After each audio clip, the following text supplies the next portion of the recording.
roofs and the town and castle beyond, and smell the acrid residue of yesterday's fires.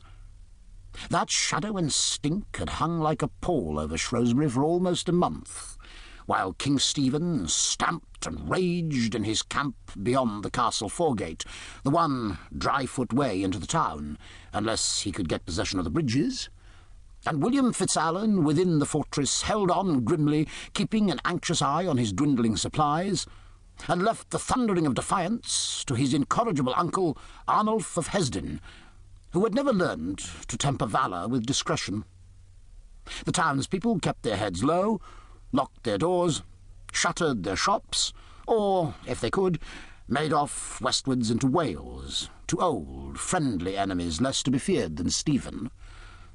It suited the Welsh very well that Englishmen should fear Englishmen, if either Maud or Stephen could be regarded as English, and let Wales alone, and they wouldn't grudge a helping hand to the fleeing casualties, provided the war went on merrily.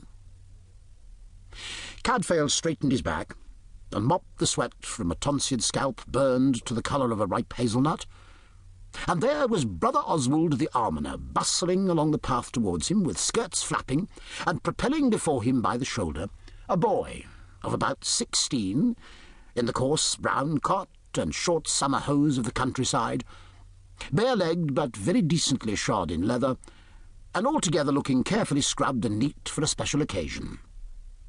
The boy went where he was directed, and kept his eyes lowered with nervous meekness.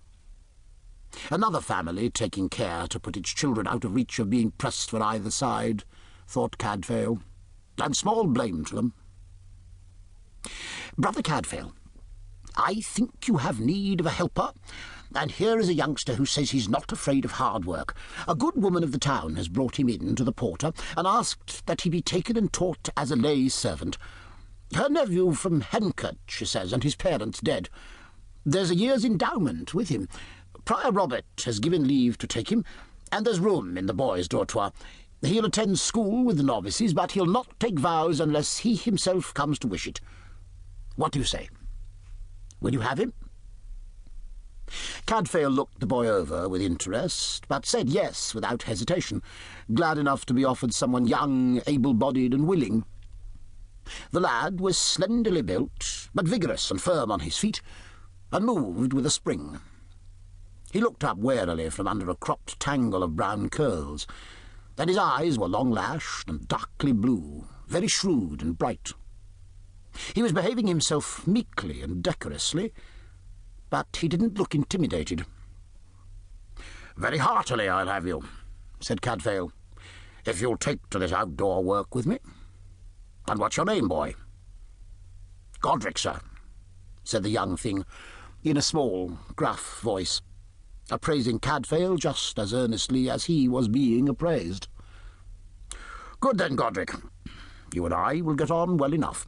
And first, if you will, walk around the gardens here with me and see what we have in hand, and get used to being within these walls. Strange enough, I dare say you'll find it, but safer than in the town yonder, which I make no doubt is why your good aunt brought you here." The blue, bright eyes flashed him one glance, and were veiled again.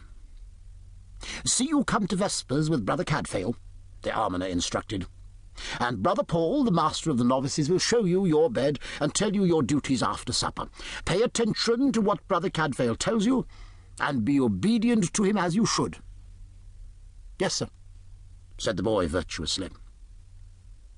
Under the meek accents a small bubble of laughter seemed to be trying, though vainly, to burst.